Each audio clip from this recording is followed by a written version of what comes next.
The violin strings went silent as Jessica lifted her veil and looked directly past me to someone in the third row. Her emerald eyes, the ones I'd fallen in love with 6 years ago at the University of Oregon, suddenly filled with a desperation I'd never seen before. 150 guests at Riverside Gardens Resort held their breath as she stepped back from the altar, ivory dress rustling against the rose petals scattered at our feet. Before we jump back in, tell us where you're tuning in from, and if this story touches you, make sure you're subscribed because tomorrow I've saved something extra special for you. I can't do this, she whispered, but in the chapel's perfect acoustics, everyone heard. Derek, I know you're leaving for New York tomorrow. If you meant what you said about us having a chance, then please, tell me now. A man she was looking at stood slowly. Derek Collins, her childhood friend, who'd returned from Columbia Law School just 2 weeks ago. He was wearing a navy suit that probably cost more than my monthly salary at Northwest Marketing Solutions. His confident stride down the aisle felt like a funeral march for everything I'd built my life around. Pastor Williams cleared his throat awkwardly, glancing between Jessica and me like he was watching a tennis match. The wedding coordinator, a frazzled woman in her 50s, frantically whispered into her headset somewhere behind the flower arrangements. Derek reached the altar and took Jessica's hands without even acknowledging my presence. Yes. You know, I've always loved you. When you told me you were marrying Ryan, I thought I had to respect that, but seeing you now... He cupped her face gently. Come with me to Manhattan. We can start over. I stood there in my rented tuxedo watching my fiancé choose someone else on what was supposed to be our wedding day. The irony wasn't lost on me that I'd given up a full scholarship to Stanford's business program to stay in Oregon for her. I can't imagine my life without you, she'd said back then. Portland is where I belong, where we belong. Jessica turned to me, tears streaming down her cheeks. Ryan, I'm so sorry.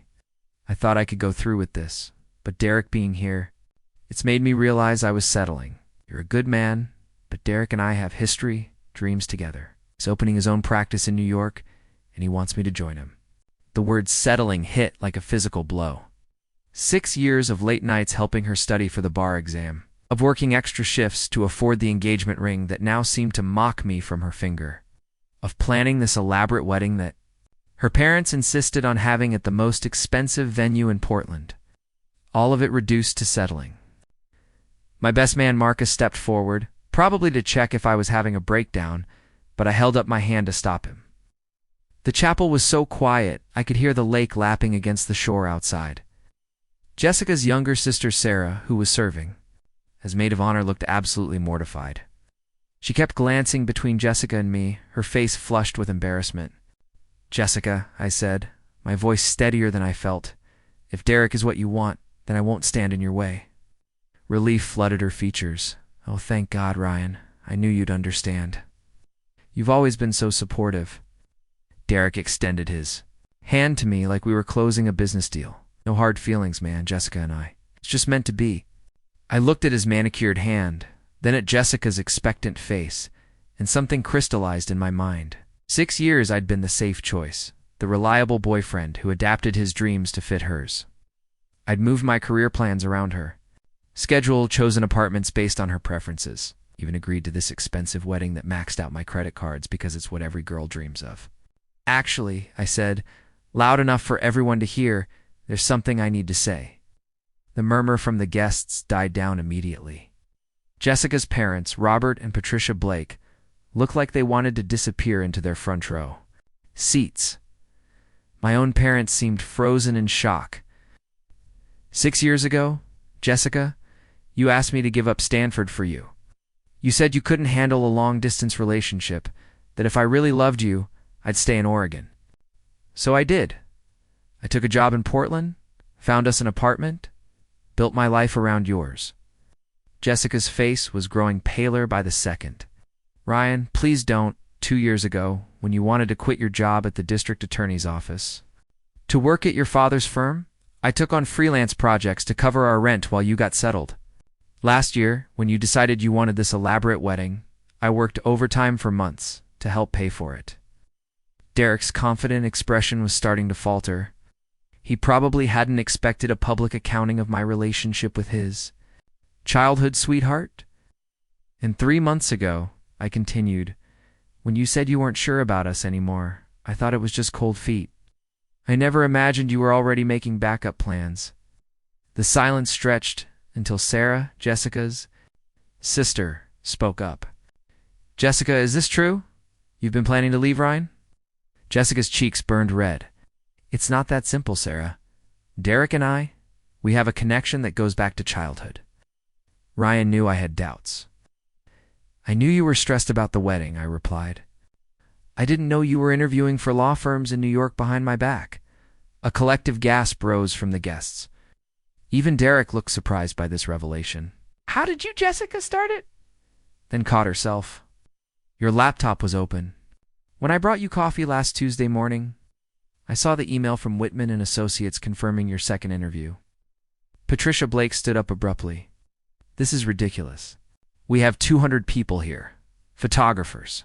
A reception dinner that costs $40,000.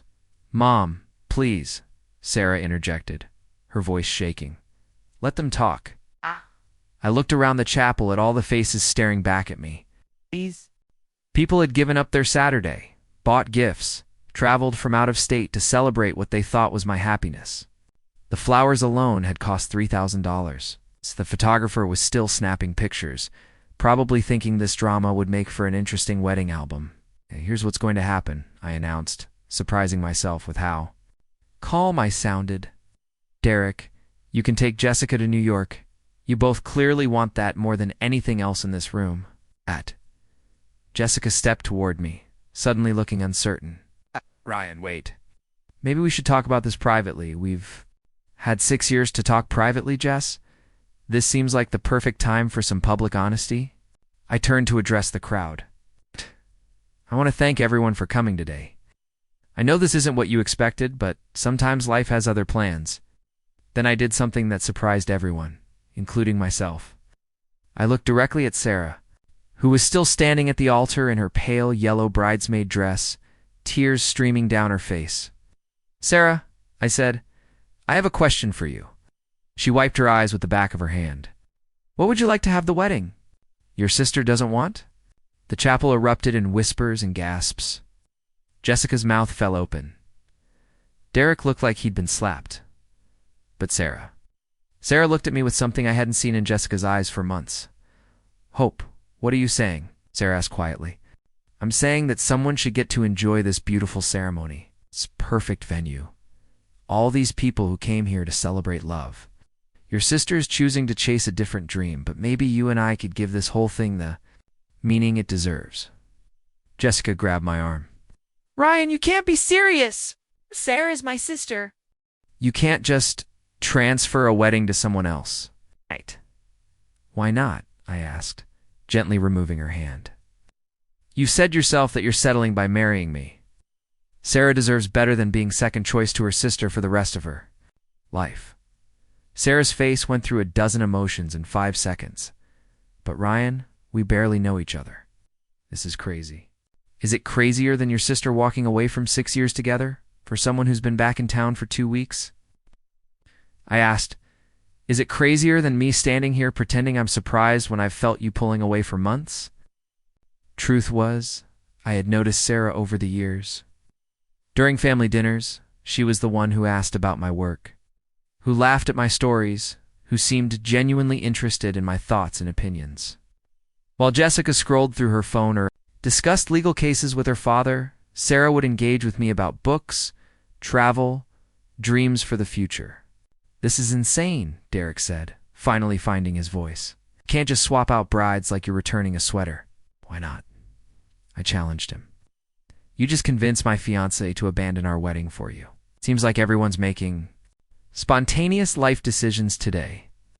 Pastor Williams stepped forward, looking completely bewildered. I'm not sure how to proceed here. This is certainly not in any wedding manual I've read. Sarah, I said, ignoring everyone else. What do you think? Are you brave enough to take a chance on something real? Sarah looked at me for what felt like an eternity, her brown eyes searching my face for sincerity. The chapel remained frozen in this surreal moment, 200 guests waiting to see if a maid of honor would become a bride in the span of 5 minutes. You're serious? She said softly. It wasn't a question. Dead serious, I replied. Sarah, I've watched you for years. You're kind, intelligent, genuine. You deserve to be someone's first choice, not their consolation prize. Jessica stepped between us, her face flushed with anger and disbelief. This is ridiculous, Ryan. You can't marry my sister out of spite. This isn't spite, Jess. This is clarity. I looked past her to Sarah. I'm not asking you to marry me because I love you, Sarah.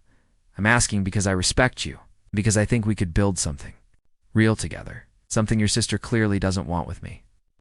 Derek tugged on Jessica's arm. Come on, Jess. Our flight to JFK leaves at 8 tonight. Right. We need to go pack. The casualness of his statement hit like a slap. They'd already booked flights. This wasn't some spontaneous romantic gesture. It was a calculated escape plan. Sarah's voice cut through the tension. You already have plane tickets? Jessica's face crumpled. Sarah, I can explain. You've been planning this for weeks, haven't you? Sarah's voice was gaining strength. The mysterious phone calls, the late nights at the office, the way you've been treating Ryan like an inconvenience. Patricia Blake stood up again, her designer hat slightly askew. Sarah, don't be dramatic. Your sister is making a difficult choice, but it's her choice to make. What about Ryan's choice? Sarah shot back. What about all the people who came here to celebrate? What about the vendors who worked all week to make this perfect? I found myself admiring Sarah's fire. In all the years I'd known her, I'd seen glimpses of this strength, but Jessica's presence had always overshadowed it. Ow! Standing in her sister's abandoned spotlight, Sarah was luminous. Marcus, my best man, approached cautiously. Ryan, man, are you sure about this? I mean, it's been a hell of a day, making life-changing decisions when you're emotional. I've never been more clear-headed in my life, I interrupted. Marcus, you've known me since college. Have you ever seen me make an impulsive decision? He considered this. No, actually. You're the guy who researches restaurants for 3 days before picking a place for lunch. Exactly, so trust me when I say this feels right. Pastor Williams cleared his throat. I need to interject here. From a legal standpoint, I can't just substitute one bride for another. There are licenses, documentation, the marriage. Licenses made out to Ryan Mitchell and Jessica Blake, Robert Blake announced, his lawyer instincts kicking in. It can't simply be transferred to Sarah. Then we'll get a new license, I said. Sarah, if you're willing, we can make this happen. Maybe not today, but soon. Sarah looked around the chapel at all the expectant faces. Her parents, mine, Jessica's, law school friends, my colleagues from Northwest Marketing, elderly relatives who'd traveled from across the country. All these people, she murmured. Don't worry about them, I said gently. This is about what? You want what feels right to you. Jessica grabbed Sarah's hands. Sarah, please don't do this to hurt me. I know you're angry, but Ryan doesn't love you. He loves me. This is just his way of trying to punish me for choosing Derek.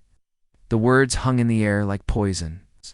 Sarah's face went pale, and for a moment I thought Jessica had succeeded in manipulating her sister one more time. But then Sarah pulled her hands free. You know what, Jess? Maybe Ryan doesn't love me yet, but at least he's honest about it. At least he's not promising me forever while secretly planning his escape. She turned to me, her chin raised with newfound determination. Ryan, I'll do it. Not because I want to hurt Jessica, and not because I'm desperate to get married, but because for the first time in my life, someone is choosing me first. The chapel erupted in whispers and murmurs. I heard my mother gasp, followed by what sounded like excited chattering. Patricia Blake looked like she might faint. This is madness, Derek said, checking his expensive watch. Jessica, we really need to go? You're not going anywhere? Patricia snapped at him. You've caused enough chaos for one day. Actually, Mom, let them go, Sarah said, her voice steady. Jessica's made her choice. Now I'm making mine. Jessica stared at her sister in shock. Sarah, you can't be serious. We're family. You can't just steal my fiancé. I'm not stealing anyone, Sarah replied calmly. You threw him away. There's a difference. Transformation in Sarah was remarkable. Gone was the quiet, accommodating sister who always stepped aside for Jessica's ambitions. This woman standing before us was confident, decisive, radiant. Preparing and narrating this story took us a lot of time, so if you are enjoying it, subscribe to our channel. It means a lot to us. Now back to the story. Pastor Williams approached us hesitantly. If you're both serious about this, we could perhaps arrange a commitment ceremony today, with a legal wedding to follow once the proper paperwork is filed. That sounds perfect, I said, looking at Sarah. What do you think? Sarah glanced down at her pale yellow bridesmaid dress, then at Jessica's elaborate wedding gown. Gowned. I can't get married in this. My mother surprised everyone by standing up. Sarah, dear, you're about my size. Have a blue dress in the car that would be perfect for you. Linda Mitchell had never been particularly fond of Jessica, though she'd always been polite. But she'd always lit up around Sarah, commenting on her teaching career, her volunteer work, her genuine warmth. Mrs. Mitchell, that's very kind, but… Nonsense, my mother interrupted, already heading toward the exit. Tom, come help me get the dress from the car. We'll have you looking beautiful in 10 minutes. My father followed my mother out, shaking his head but smiling slightly. He'd never said anything directly, but I'd caught him rolling his eyes during Jessica's more dramatic moments over the years.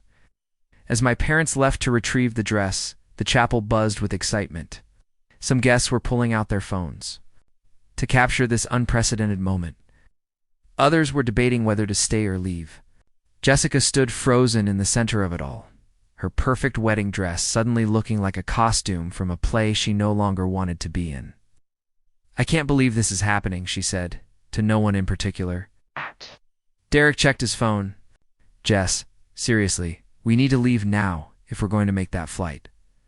Go, Sarah said firmly. Just go, Jessica. Stop making this about you. For the first time in years, Jessica Blake had no response. She looked at Derek, then at me, then at Sarah. The sister who had always been content to live in her shadow was now standing in the spotlight. And Jessica didn't know how to handle it. Fine, Jessica said finally. Fine, but don't expect me to be happy about this. I don't expect anything from you anymore, Sarah replied. That's the point. Derek took Jessica's arm and began leading her toward the exit. As they reached the chapel doors, Jessica turned back one more time. Ryan, she called out, you'll regret this. Sarah isn't me. I looked at Sarah, who was watching her sister, leave with a mixture of sadness and relief. You're right, I called back to Jessica. She's better. The chapel doors closed behind them with a final, decisive thud. The silence that followed was different from before. It wasn't the shocked silence of witnessing a disaster. It was the expectant silence of a new beginning. Sarah turned to me, tears in her eyes, but a smile on her lips. So, Ryan Mitchell, do you want to tell me what I'm getting myself into? I laughed, feeling lighter than I had in months. Honestly, Sarah, I have no idea. But I'm pretty sure it's going to be better than what we both just walked away from. Marcus approached us, grinning widely. Well, this is definitely going in. The best man speech. Sarah, welcome to the family. The photographer, who had been capturing everything, approached tentatively. Should I keep shooting? This is the most interesting wedding I've ever covered. Keep shooting, Sarah said decisively. This story deserves to be documented. As my parents returned with my mother's blue dress, and as the guests began to settle back into their seats with renewed energy, I realized something profound had happened. I hadn't just avoided a disastrous marriage. I discovered what it felt like to be chosen by someone who truly wanted to choose me. Sarah squeezed my hand. No regrets? None, I said. You. She looked around the chapel at the flowers and candles and all the people who had come to witness love, and smiled. Ask me again in 50 years. The commitment ceremony was beautiful, in ways I never expected.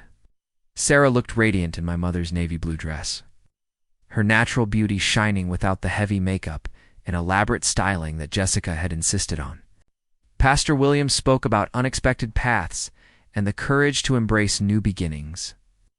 When we exchanged the rings that were supposed to bind Jessica and me together, It felt like the most honest moment of my adult life. The reception was an interesting mix of celebration and bewilderment. Some guests left immediately after the ceremony, clearly uncomfortable with the unconventional turn of events. But most stayed, perhaps drawn by curiosity or genuine happiness for what they'd witnessed. Sarah handled it all with grace, chatting with relatives she barely knew and thanking people for their flexibility and kindness. My mother pulled me aside. During dinner, "Ryan, I hope you know what you're doing. Do any of us ever really know?" I replied, watching Sarah laugh with my Aunt Margaret. "But for the first time in years, I feel like I'm doing something because I want to, not because I'm expected to." Linda Mitchell studied my face carefully. "You seem different already, lighter somehow." She was right. The weight I'd been carrying for months, maybe years, had lifted. I hadn't realized how exhausting it had been to constantly worry about Jessica's moods, to walk on eggshells around her ambitions, to always be the accommodating boyfriend who never quite measured up to her expectations. The first real test came Monday morning when I returned to Northwest Marketing Solutions. The weekend had given me time to process what had happened, but walking into the office felt like entering a fishbowl. Everyone knew. The story had already made its way through Portland's professional network, aided by social media posts from wedding guests. Marcus met me at the elevator with coffee and a grin. "So, how does it feel to be Portland's most talked about bachelor to newlywed?" "Surreal," I admitted. "How bad is it here?" "Let's see." Janet from accounting asked if you've lost your mind. Brad from creative wants to know if this was all an elaborate marketing stunt. And our boss wants to see you in his office as soon as you get in. David Hernandez had been my supervisor for 3 years. He was a straight-talking man in his 50s who valued results over drama, which made him one of the few people whose opinion I genuinely respected. "Close the door," he said as I entered his office. "Sit down. Talk to me." I gave him the abbreviated version, focusing on the professional implications. "I know this looks unprofessional. David, if you need me to take some time off while this blows over..." "Stop right there," he interrupted. "Ryan, in the 3 years you've worked here, you've been reliable, creative, and dedicated. You've also been distracted, especially these past few months. I don't know what happened at that wedding, but you look more focused today than you have." All year, his response surprised me. "You're not concerned about the unconventional nature of it all?" David leaned back in his chair. "My daughter's getting married next month. If her fiancé turned out to be a fraud and some decent guy offered to step in and save the day, I'd probably shake his hand." It wasn't quite that simple. Life rarely is. But here's what I know. Jessica Blake called here Friday afternoon, asking about your employment status, your salary, your potential for advancement. She claimed she was planning some kind of surprise for you, but it felt more like she was evaluating your worth as a provider. The revelation hit me like a physical blow. Even in the final days before our wedding, Jessica had been assessing me like a business proposition. She would. I didn't tell her anything, obviously. Personnel information is confidential. But it got me thinking about whether you were truly happy in your relationship. David pulled out a folder from his desk drawer. "Which brings me to this. The Seattle branch is expanding. They need a creative director. It's a significant promotion, substantial salary increase, full relocation package. I was going to offer it to you last month, but I figured you wouldn't be interested with a wedding coming up." I stared at the folder, my mind racing. Seattle, beautiful city, it's growing market, and far enough from Portland to give you and your new wife a fresh start, away from all this drama. The irony wasn't lost on me. Jessica had been secretly interviewing for jobs in New York while I was being offered opportunities in Seattle. The difference was that I hadn't been planning an escape. I'd been planning a future that included her. Can I think about it? Of course. But don't think too long. I want someone in place by the end of the month. I left David's office with my head spinning. The Seattle opportunity felt like a lifeline, a chance to start over completely. But it also meant asking Sarah to uproot her life for a marriage that was barely a week old. That evening, I found Sarah grading papers at her kitchen table in the small apartment she'd been renting near Lincoln High School, where she taught English. She'd insisted we maintain separate living spaces until we figured out what our relationship actually was. "How was your first day back?" she asked, not looking up from a stack of essays about Romeo and Juliet. Interesting, I said, settling into the chair across from her. I got offered a promotion. I got her attention. That's wonderful. Where? Seattle. Her pen stopped moving. Oh, Sarah, I need to ask you something, and I want you to be completely honest with me. She set down her pen and gave me her full attention. Do you regret what we did? The ceremony? The commitment we made? No, she said without hesitation. Do you? Not for a second.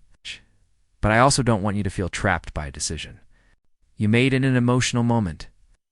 Sarah stood up and moved to the window overlooking the small courtyard behind her building. Ryan, can I tell you something about my relationship with Jessica? Of course. Growing up, I was always the consolation prize. If Jessica didn't want something, then maybe Sarah could have it. Her leftover clothes, her discarded friends, even her old boyfriends in high school. I got so used to being second choice that I convinced myself I preferred it that way. Turned back to face me. But what you offered me at that chapel wasn't Jessica's leftovers. You offered me a choice to be first. Not because you couldn't have Jessica, but because you actively chose me instead. That's exactly right. When you ask if I regret it, the answer's no. When you tell me about Seattle, I don't hear. You asking me to follow you somewhere? I hear you asking if I want to build something new together. Her insight amazed me. You're willing to leave Portland? Your job, your students, your life here? Sarah laughed, but there was no humor in it. What life, Ryan? Been living in Jessica's shadow for 26 years. She's gone now, chasing her dreams in New York. Maybe it's time I chased some of my own. Teaching is your passion, though. Teaching is what I fell back on because it seems safe, and Jessica approved. But I've always wanted to write. Seattle has a thriving literary scene, publishing houses, opportunities I'd never find in Portland. The conversation was interrupted by Sarah's phone ringing. She glanced at the caller ID and frowned. It's my mother. Patricia Blake had been calling both of us repeatedly since the wedding, alternating between fury and attempts at manipulation. Sarah had been ignoring most of the calls, but this was the fifth one today. Answer it, I said. Get it over with. Sarah put the phone on speaker. Hi, Mom. Sarah, Elizabeth Blake. I've had enough of this nonsense. You need to come home. Right now, so we can discuss this situation like adults. I am home, Mom, and I am an adult. Don't be smart with me. This whole thing is embarrassing our family. Do you have any idea what people are saying? The partners at your father's firm are asking questions. Let them ask. Jessica called from New York. She's miserable. She made a mistake, and she wants to come home and work things out with Ryan. The silence stretched between us. Sarah looked at me, her eyebrows raised in question. Mom, Sarah said carefully. Jessica is in New York with Derek. They're together. She made her choice. She was confused. That man manipulated her. She realizes now that she belongs with Ryan. I leaned toward the phone. Mrs. Blake, this is Ryan. Jessica doesn't belong with me. We both know that now. Ryan, dear, you're being ridiculous. Sarah is a lovely girl, but she's not Jessica. She doesn't have Jessica's ambition, her connections, her potential. You're settling for less. The words hit Sarah like a slap. I watched her face crumble for just a moment before her jaw set with determination. You know what, Mom? You're absolutely right. I'm not Jessica. I don't have her ambition to climb over other people to get what I want. I don't have her connections because I haven't spent my life using people. And I don't have her potential for causing pain to everyone who loves her. Sarah, that's enough. No, Mom, I'm not finished. For my entire life, you've made it clear that I'm the consolation prize daughter. Well, guess what? Done being. Anyone's consolation prize. Ryan chose me. Not because he couldn't have Jessica, but because he wanted me instead. And if you can't understand that, then maybe you don't understand what love actually looks like. Sarah hung up the phone and immediately burst into tears. I moved around the table and pulled her into my arms. I'm sorry, she sobbed. I'm sorry my family is so awful. Hey, I said softly, stroking her hair. You're not responsible for their behavior, and you're not your sister. Sometimes I wonder if they're right, though, if I'm just the inferior version. I pulled back so I could look at her face. Sarah, listen to me. In the past week, you've shown more courage, integrity, and grace than I've seen in years. You're not inferior to anyone. She wiped her eyes with the back of her hand. Really? Really? And you know what? I think Seattle is exactly what we both need. Sarah smiled through her tears. When do we leave?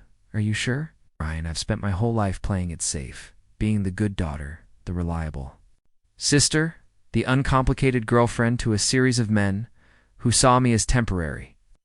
I'm 26 years old, and I've never taken a real risk in my life. She stood up and walked to her bookshelf, pulling out a worn copy of On the Road by Jack Kerouac. I've read this book maybe 20 times, always dreaming about having an adventure, taking a chance, living a life worth writing about. Maybe it's time I stopped reading about other people's adventures and started having my own. I looked at this woman who had transformed from Jessica's quiet sister into someone bold and inspiring. And I felt something I hadn't expected. Not love. Not yet, but the possibility of love. Oh. The foundation for something real and lasting. Okay then, I said. Let's go to Seattle. 2 weeks before our planned move to Seattle, Jessica returned to Portland. I was cleaning out my apartment when Marcus called with the news. Dude, you're not going to believe this. Jessica's back. Derek apparently dumped her for some law school classmate in Manhattan. She's been calling everyone trying to find out where you live now. My stomach dropped. How do you know all this? Janet from accounting ran into her at Pioneer Courthouse Square. Jessica was asking about your new address, your work schedule, whether you were really serious about Sarah or if it was just some kind of rebound thing. I sat down heavily on a box of books destined for Seattle. What did Janet tell? Her, nothing, thankfully. But Ryan, she seemed pretty desperate. Janet said she looked like she hadn't slept in days and kept talking about how she'd made the biggest mistake of her life. That evening, Sarah and I were having dinner at a quiet restaurant downtown, finalizing our Seattle plans, when Jessica appeared at our table. She looked exactly as Marcus had described, exhausted, hollow-eyed, wearing a wrinkled designer coat that probably cost more than most people's monthly rent. Don't get up, she said, when I started to rise. I just need 5 minutes. Sarah set down her fork, her face composed but alert. Hello, Jessica. Sarah. Jessica's voice was strained.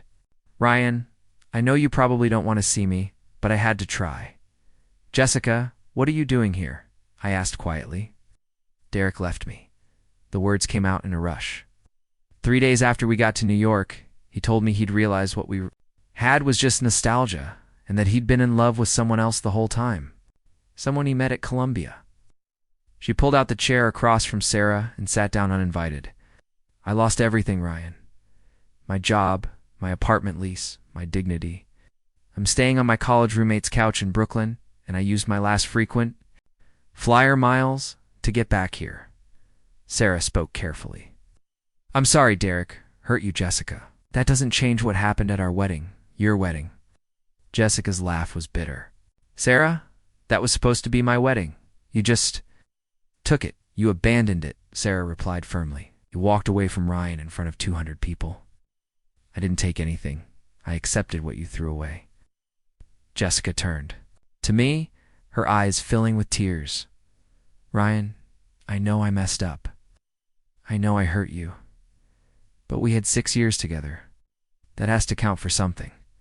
It does count, I said. It taught me what I don't want in a relationship. Don't say that. You loved me. I know you did. I did love you, Jessica, but you never loved me back. Not really. I was convenient, safe, someone who would adapt his life to fit yours. When something more exciting came along, you didn't hesitate to leave. Jessica's composure cracked. I made a mistake. People make mistakes, Ryan. That's what forgiveness is for. This wasn't a mistake, Sarah interjected. You planned it. You interviewed for jobs behind Ryan's back. You booked flights. You strung him along right up until the last moment. Stay out of this, Sarah. This is between Ryan and me. No, it's not. I reached across the table and took Sarah's hand. Sarah is my wife now. Whatever you and I had is over. Jessica stared at our joined hands like they were evidence of a crime. You can't possibly love her the way you loved me. You're right, I said. I don't love Sarah the way I loved you. I felt Sarah's hand tense in mine, but I continued. I love her better, more honestly, with more respect and partnership and hope for the future. What I felt for you was obsession, desperation, and need to prove I was worthy of someone who never saw my worth. Jessica's face went white. That's not true. It is true. And deep down, you know it.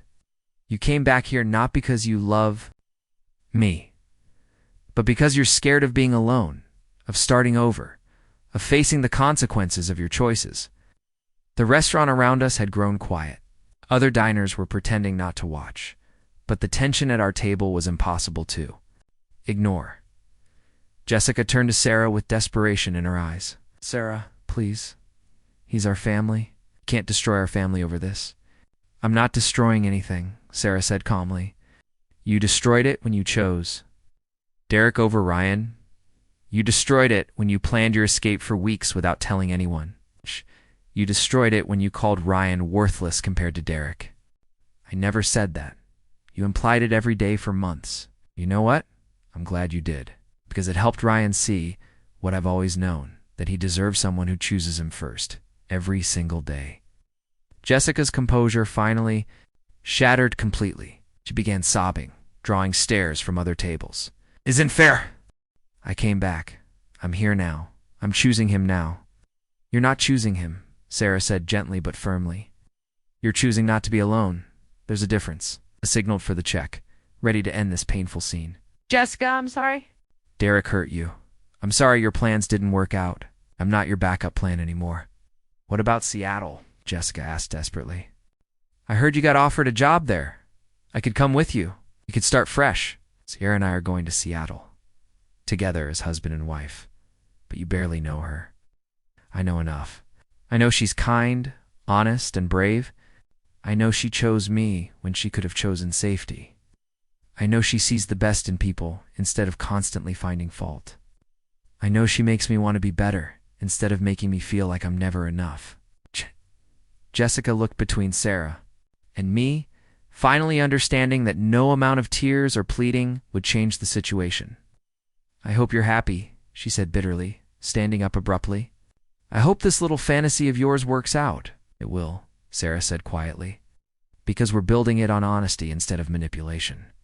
Jessica walked away without another word, her heels clicking sharply against the restaurant's hardwood floor as I watched her go, feeling a mixture of sadness and relief. Are you okay? Sarah asked after a long moment. I'm fine. Better than fine, actually. I squeezed her hand. Seeing her again just confirmed that we made the right choice. All of it. Even the part where you said you loved me. I turned to face her fully. Sarah, I meant every word I said. I may not have loved you when we first said our vows, but I love you now. Not because you're not Jessica, but because you're you. Sarah's eyes filled with tears, but they were happy tears this time. I love you too, Ryan. Not because you rescued me from being the overlooked sister, but because you saw something in me that I didn't even see in myself. 3 days later, the drama escalated beyond anything I could have anticipated. I was at Northwest Marketing, finishing up my final projects before the move, when Patricia Blake stormed into the office demanding to see me. This has gone far. Enough, she announced, loudly enough for half the floor to hear. You've manipulated my daughter into this ridiculous marriage, and now you're kidnapping her to Seattle. David Hernandez emerged from his office, clearly annoyed. Ma'am, you can't just barge into our workplace and create a disturbance. I'll create whatever disturbance I need to, Patricia snapped. This man has destroyed my family. Your daughter Jessica destroyed your family when she abandoned her wedding for another man, I said calmly. I just refused to clean up her mess. Sarah is making the biggest mistake of her life because she's infatuated with some ridiculous notion of romance. She's throwing away her career, her family, her entire life for a man she barely knows. Has it occurred to you that maybe Sarah is finally making decisions for herself instead of living in Jessica's shadow? Patricia's face flushed red. How dare you? Oh. Jessica is successful, accomplished, sophisticated. Sarah is... What? I interrupted. my patience finally snapping. Kind, intelligent, loyal, honest. I'm sorry those qualities don't impress you, Mrs. Blake, but they impress me. You're settling for less because you can't have Jessica back. I'm choosing more because I finally understand what love actually looks like. The confrontation drew a crowd of my coworkers, all pretending to work while obviously listening to every word.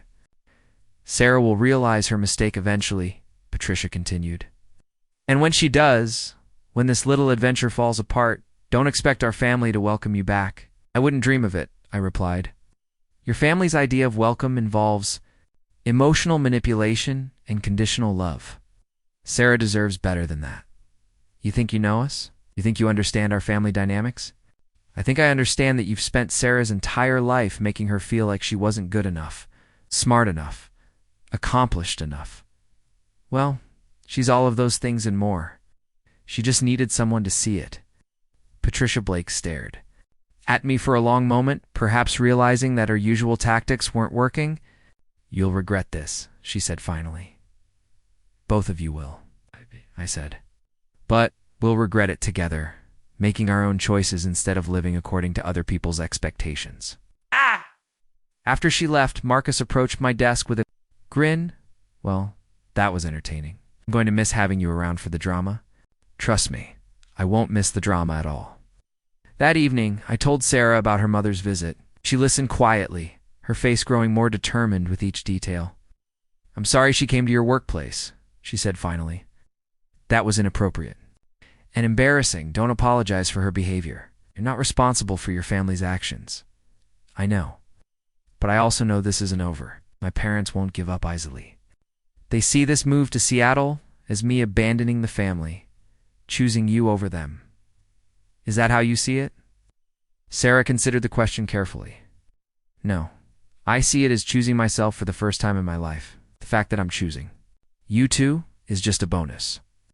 Her honesty and self-awareness continued to amaze me.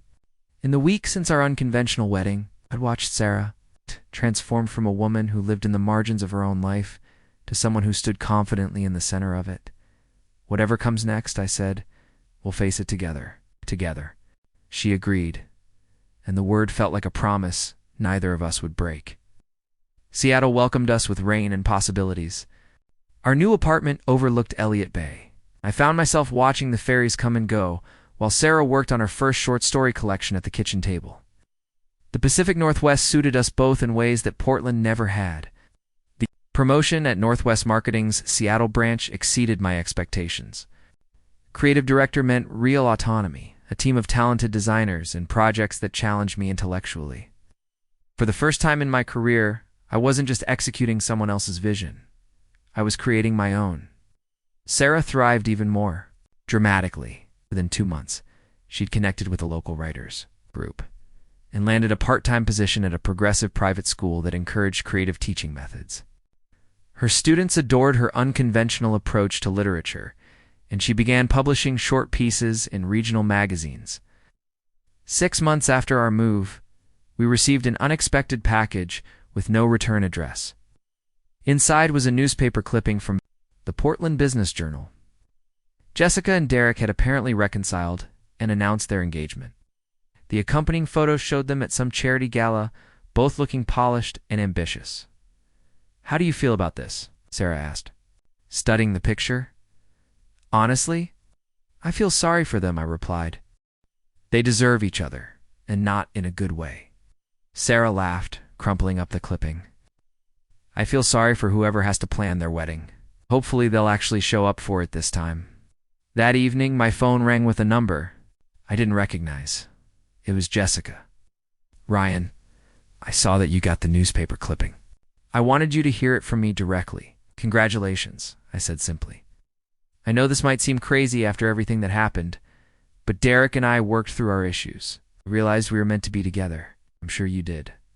I also wanted to apologize for the way things ended, for the things I said. I was hurt and confused, and I took it out on you and Sarah. Apology accepted. There was a long pause. Are you happy, Ryan? Really happy?